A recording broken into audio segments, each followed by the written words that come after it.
Welcome to Workplace Q&A, the series where I answer your questions about careers, management, leadership, human resources, and the real situations people face every day at work. Now, the names and locations in these stories have been changed, but the workplace situations they're based on are real. My goal isn't to embarrass anyone, it's to help managers and employees learn from situations that can happen in almost any workplace. So let's jump into today's question. We have a question from William in Austin, Texas, and you should see a little pop-up box pop up right now that will show you the question and everything.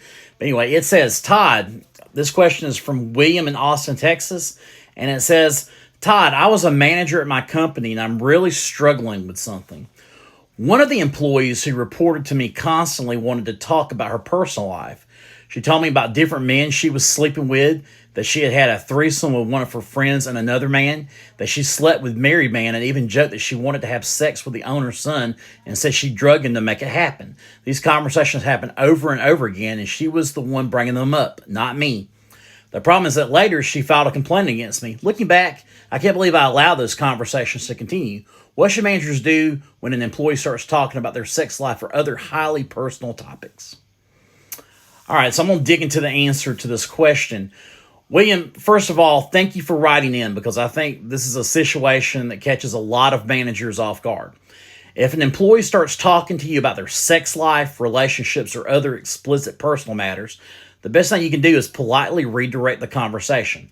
Now, I know that's easier said than done when you're in the middle of it. It doesn't always seem like a big deal, but you think you're just listening, and maybe you're trying to be supportive. Maybe you don't want to make the other person feel uncomfortable. But here's the reality. Managers are held to a different standard.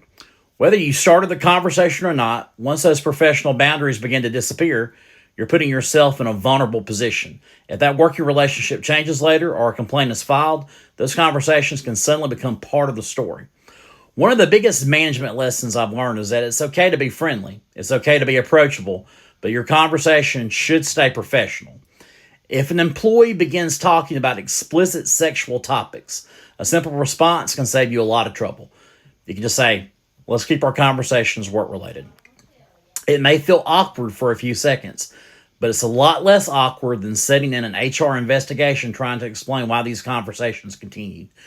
Professional boundaries don't just protect the company, they protect you, your employees, and your career. William, thanks again for your question. And if you do have a workplace question that you'd like to answer in a future episode of Workplace Q&A, leave it in the comments or send it my way. I'm Todd Brooks, and if you enjoy workplace stories, management lessons, and career advice, be sure to subscribe. I'll see you next time.